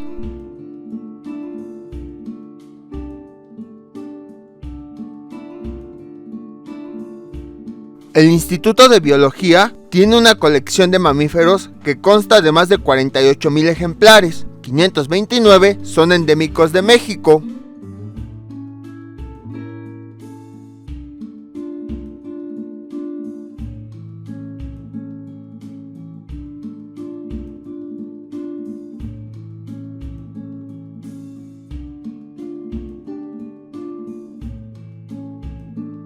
Las actividades de los biólogos tienen como objetivo tener conocimiento de la vida y de sus procesos, pero también se busca la protección y el uso de recursos naturales. Ahora bien, ya vimos que existe en México una gran diversidad.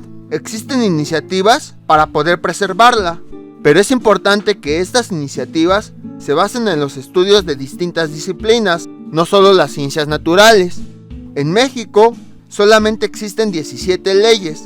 Se han publicado 32 normas para poder proteger el patrimonio natural de México. Pero es un asunto de todos. Más adelante vamos a ver por qué.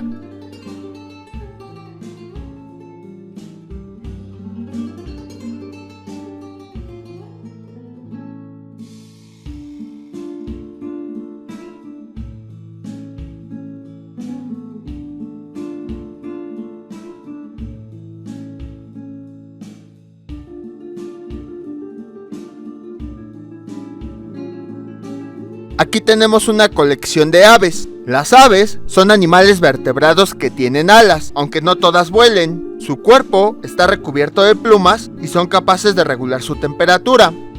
México, a nivel mundial, ocupa el lugar número 10 en diversidad de aves.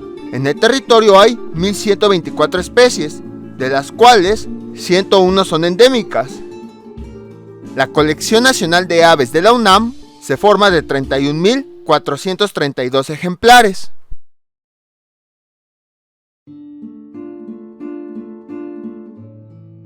Hay aves de todos tamaños y formas. Hemos observado que en el planeta hay una gran diversidad, la cual no se distribuye de la misma forma. Por ejemplo, no hay la misma diversidad en México que la que hay en Egipto. Como hemos visto, esto depende de muchos factores, por ejemplo de la historia geológica, de factores abióticos, de la ubicación, etc. La biogeografía estudia la distribución de los seres vivos y su causa, es decir, qué es lo que provoca que exista una determinada diversidad en una determinada región. La biogeografía es multidisciplinar, porque es una rama tanto de la biología como de la geografía. Ahora bien, ¿cómo determinan qué seres viven en una determinada región? Se realiza lo siguiente. Primero, los biólogos registran la especie que encuentran en un lugar, anotando las coordenadas geográficas. Con esto, reconstruyen dónde pueden estar. Utilizan mapas digitales de las condiciones que favorecen a una especie para que esté en un lugar. Después, construyen un nicho ecológico, es decir, una representación de las condiciones favorables que existen en una región en las cuales podría estar una especie. Y finalmente, en algunos mapas, indican en qué regiones puede estar dicha especie.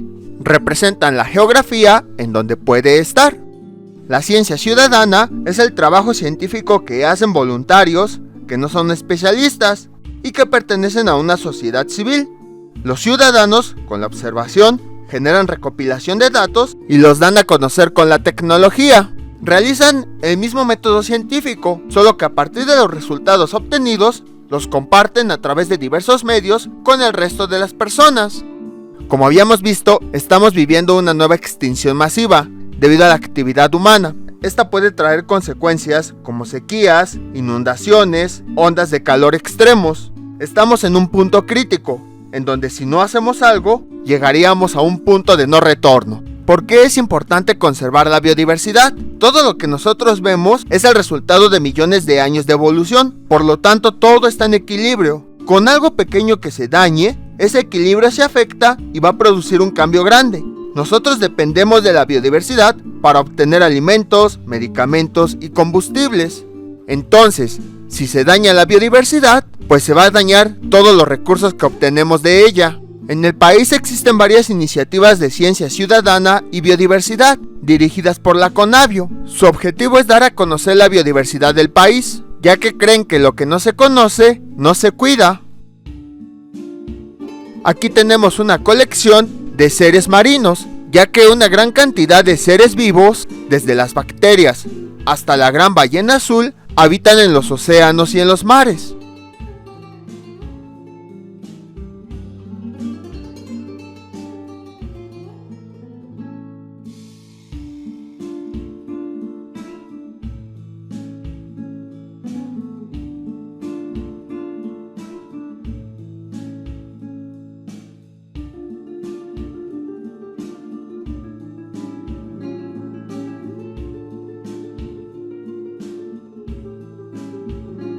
Esta criatura es conocida como cangrejo herradura y es considerado un fósil viviente, ya que es el ser más antiguo que existe en el planeta. Existe desde hace aproximadamente 450 millones de años.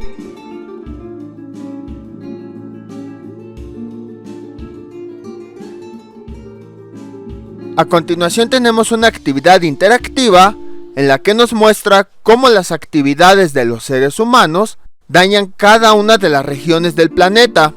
Por ejemplo, en mi caso yo escogí el mar y aquí muestra que las actividades del ser humano producen acidificación de los océanos y esto ocasiona extinciones, daño en los corales y muchas otras cosas más. Solo tienen que arrastrar las imágenes a sus siluetas correspondientes para mostrar la información de los efectos que produce. Esta aplicación nos enseña un concepto llamado límites planetarios, que es una propuesta que establece que existen unas condiciones que nos permiten conocer el estado del planeta. Estas son cambio climático, agentes externos a ecosistemas como los plásticos, la capa de ozono, la carga de aerosoles, contaminación atmosférica, acidificación de los océanos, que fue la que vimos aquí, la modificación de los ciclos biogeoquímicos, uso de agua dulce, el grado de transformación de ecosistemas y la pérdida de la biodiversidad. Se establece que en estos puntos existen límites para que no haya riesgo en la biodiversidad. En caso de romperse, le quitarían también la resiliencia al planeta, es decir, su capacidad para recuperarse. La huella ecológica es una forma de medir el impacto del ser humano sobre la naturaleza. Para esto se utiliza la capacidad de superficie que se necesita para producir recursos. Hoy en día se necesitan 1.75 planetas para satisfacer nuestras necesidades. Si continuamos con el mismo estilo de vida, en el 2050 necesitaremos 2.5 planetas. La REPSA es una reserva creada en 1983 para proteger el ecosistema que se formó a partir de la última erupción del volcán Xitle. Cuenta con 237 hectáreas y 1500 especies. Lo interesante de esta reserva, el campus CEU de la UNAM logró construirse en ella sin dañarla. Incluso los estudiantes y académicos conviven con las especies de aquí, como ardillas, cacomixtles y tlacuaches. La siguiente vitrina representa un ecosistema acuático. En total existen 200.000 especies, sin embargo, se cree que todo esto solamente es una tercera parte del total que existen. Aquí tenemos algunos ejemplos. Por ejemplo, el águila pescadora, que se alimenta de peces.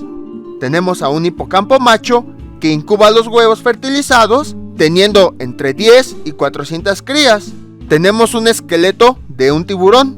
Este está hecho con cartílago, a diferencia del esqueleto de otros peces, que sí están hechos de hueso, y los peces abisales llegan a habitar hasta 4000 metros de profundidad.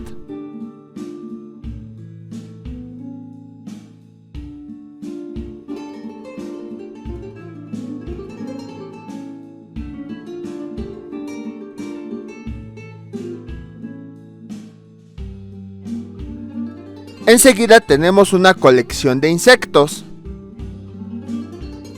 La domesticación consiste en seleccionar especies con características útiles para el ser humano, y a partir de la reproducción se generan nuevas variantes. Los centros de origen de agricultura son regiones geográficas que fueron habitadas desde hace mucho tiempo por poblaciones humanas. Al estar aquí, empezaron a acumular conocimiento y empezaron con la domesticación de los cultivos. Hoy en día, en estas regiones se siguen generando nuevas variedades. Uno de estos centros es Mesoamérica. En la siguiente pantalla interactiva podemos observar algunos de los cultivos que se obtienen, las regiones en las que se plantan y se cosechan, así como algunas recetas en las que se pueden utilizar.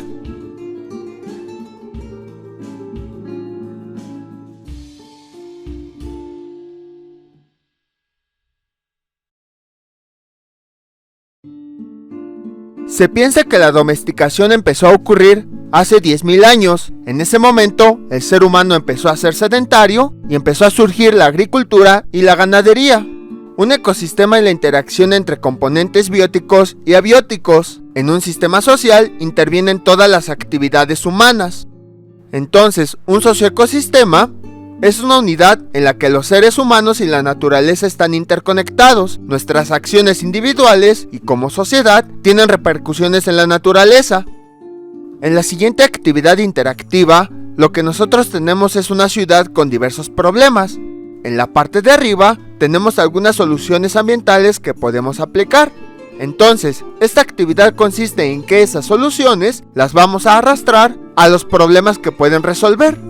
Y también ya no lo comenté, pero el laboratorio que tenemos enfrente es de la geografía de la biodiversidad y busca precisamente conservar la biodiversidad. Aquí tenemos más muestras que se pueden ver en el microscopio.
Esta es una pareja de pájaros carpinteros imperiales que fue declarada extinta hace 20 años debido a la caza y a la destrucción de su hábitat.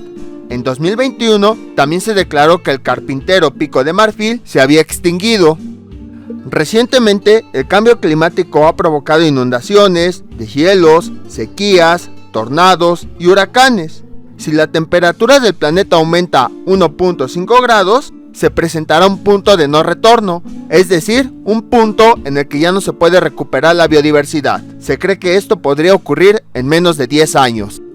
Todos los ecosistemas nos proporcionan beneficios. A estos se les llaman contribuciones de la naturaleza. Los seres humanos también somos parte de la biodiversidad, así que nuestro bienestar depende de la relación armónica entre el ambiente natural y nuestros objetivos de desarrollo. Las contribuciones de la naturaleza se generan por un conjunto de ciclos naturales, que van desde los microbios, que degradan nuestros residuos, hasta los ciclos del agua, nitrógeno o carbono, que ofrecen las condiciones necesarias para que exista la diversidad de la vida.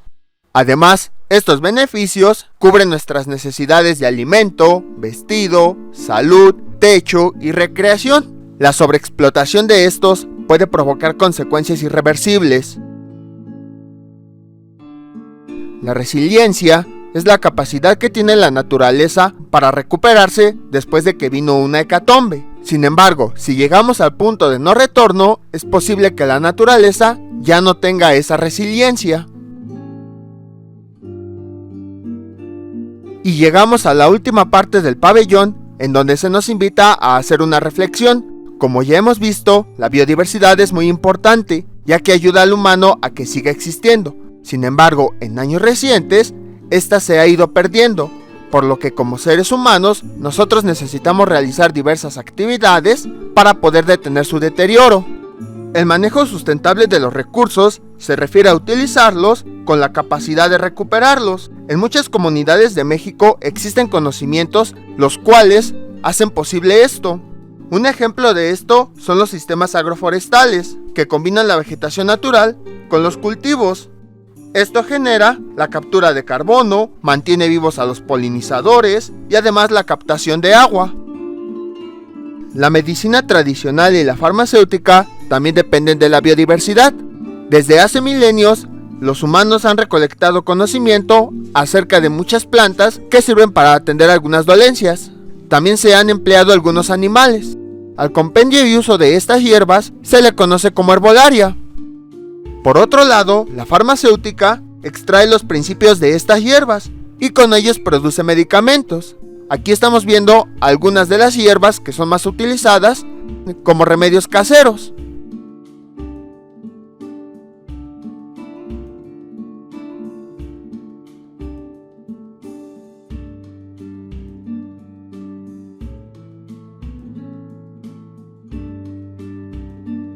Y en la siguiente pantalla tenemos información a detalle de cada una de ellas.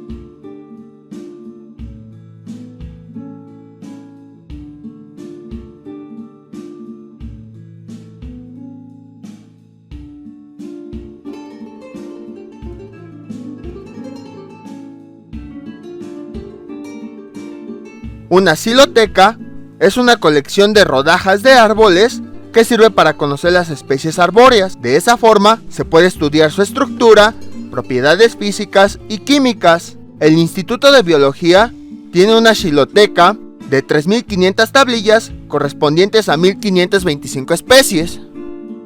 Así como existen reservas, también existen centros especializados en la conservación de ecosistemas marinos.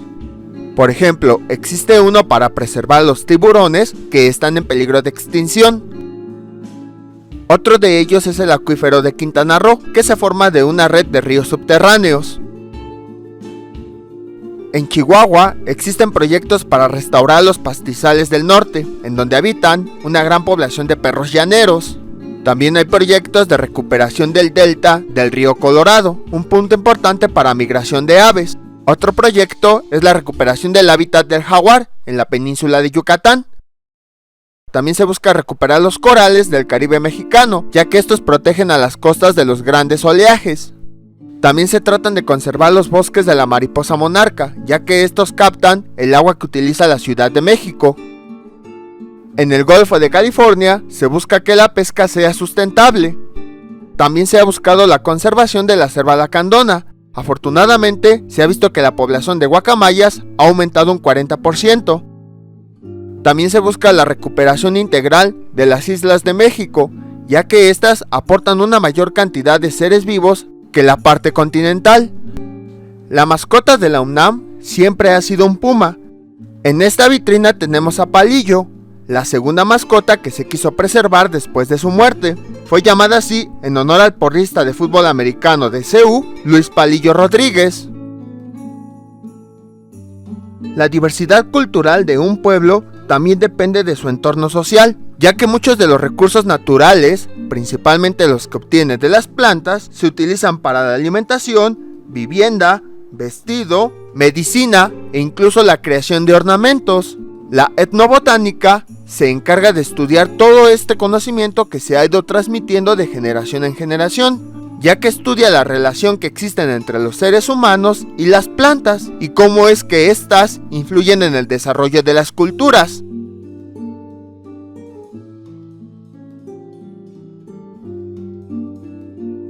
Los pueblos originarios sí han entendido su entorno con la naturaleza, a tal grado que los recursos los han utilizado para dar uso ceremonial, vestido, incluso para construir elementos artísticos. El aprovechamiento de los recursos naturales se debe a la relación que tienen las personas con el entorno. Está presente en la construcción de canastas, indumentaria e incluso en la alimentación. En otras palabras, es interesante ver cómo la cultura de una población se desarrolla a partir de los recursos de su entorno. La riqueza biológica y cultural de un país depende del aprovechamiento de los recursos en el ámbito de la gastronomía. Por ejemplo, México usaba principalmente en su alimentación el maíz y el chile.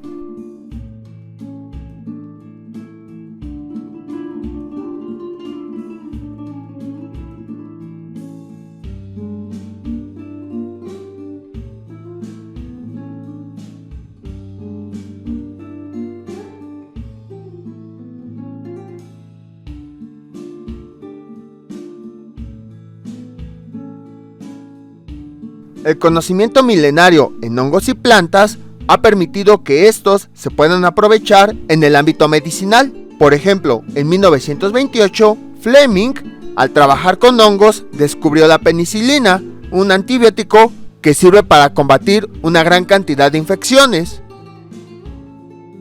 De los pueblos mesoamericanos, nosotros heredamos el uso de flores, cortezas y frutos en infusiones para poder atender malestares. En cambio, las farmacéuticas extraen los principales activos para fabricar medicamentos.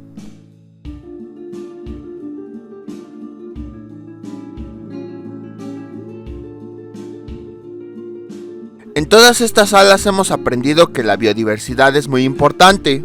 Garantiza un funcionamiento y equilibrio de los ecosistemas. Como humanos, dependemos de los ecosistemas para alimentarnos, vestirnos, protegernos. Además de que filtran el agua, las plantas absorben dióxido de carbono, reducen el calentamiento global, microorganismos descomponen la materia orgánica y también existe polinización en las flores y en los cultivos. Es importante para la regulación climática y así mitigar efectos del cambio climático. También sirve para la subsistencia de pueblos e independientemente de todo esto, todos los seres vivos, solo por el hecho de existir, tienen derecho a la vida, ya que son el resultado de miles de años de evolución. Naturalista es una plataforma de ciencia ciudadana, donde la gente comparte las fotos de las plantas, hongos y animales que ven en alguna región. Y después son identificados por especialistas para crear una base de datos que beneficien para conservar la naturaleza, para la agricultura, para el turismo, la educación, la cultura, la salud, entre muchas otras cosas. Es coordinada por la Conavio desde el 2013. Voy a dejar el enlace en pantalla para que puedan visitarlo. Algunas estrategias a nivel global para conservar la biodiversidad son: la UICN alenta a las sociedades al uso responsable de recursos. La CDB se encarga de que las personas reconozcan la biodiversidad y conozcan que tiene un papel importante para que el humano pueda sobrevivir. CITES se encarga de que el comercio de especies no amenace su supervivencia. Y la IPBES brinda información científica a los tomadores de decisiones sobre la biodiversidad. Otra fundación, Oaxaca AC, generó con las comunidades estrategias para reducir presiones a ecosistemas, para mantener el ciclo del agua, posibilitar el desarrollo social y sustentable en los bosques de Chimalapas. Les enseñaron un método de vida en el que podían obtener recursos de manera sustentable. Las comunidades hoy en día cuentan con opciones productivas que les brindan empleo. Por ejemplo, el aprovechamiento de la resina de pino, producen plantas en viveros y venden plantas de ornato. Además, todas estas actividades mejoran los ecosistemas. La Fundación Slim consolidó una alianza con WWF para fortalecer y catalizar esfuerzos que la sociedad ha impulsado en 6 regiones de México, litorales en 3 de los 4 mares y en islas para que haya una mejor conservación de los ecosistemas. La restauración ecológica busca recuperar los procesos del funcionamiento natural de los ecosistemas, ya que a pesar de todo, se siguen perdiendo bosques por incendios y tala, o se destruyen manglares y humedales por el crecimiento urbano. Pero también hay puntos positivos. Por ejemplo, se ha logrado recuperar el lobo mexicano en un 40%, y también se ha logrado recuperar la selva lacandona gracias a que se han plantado árboles nativos. Nosotros también podemos involucrarnos en el conocimiento y la preservación de la biodiversidad. Podemos entrar a varios programas, por ejemplo, Naturalista, que lo habíamos platicado anteriormente. Otro programa es A ver Aves, aquí registra los avistamientos de aves en México. Otro programa es Enciclovida, es una base de datos con información distribución, características, nombres científicos, fotografías y más elementos de las especies en México. Como personas, acciones que podemos hacer son consumo responsable de los recursos, producir y comprar productos cultivados de forma sustentable, construir sistemas de captación de lluvias, evitar usar productos de un solo uso, ya que generan más desechos. Y con esto hemos terminado el recorrido. Básicamente, el Pabellón Nacional de la Biodiversidad tiene como objetivo conocer la biodiversidad y empezar a tener conciencia de ella. Sin embargo, algo que se me hace curioso es que habla mucho del cuidado de la biodiversidad, y este sitio lo construyeron sobre una parte de la Repsa.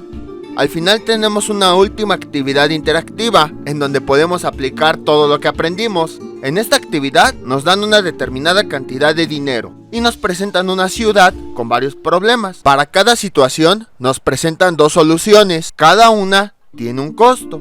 Entonces, para cada problema tenemos que elegir la solución. Obviamente al aplicar esa solución vamos a gastar y la cantidad inicial de monedas que nos dieron va a disminuir. El objetivo de esta aplicación es que nosotros podamos diseñar una ciudad sustentable. Entonces, para cada uno de los problemas tenemos que elegir una solución sustentable.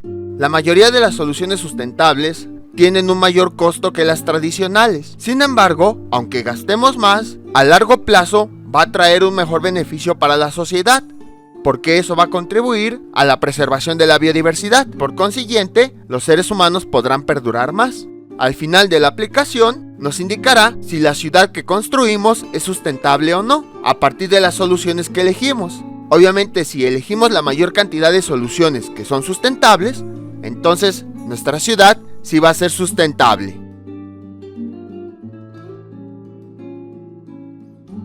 Para llegar, basta con que lleguen a la estación Universidad de la línea 3 del metro. Ahí van a entrar a la universidad y van a tomar la ruta del Pumabús. Puede ser la ruta 3 o la ruta 10.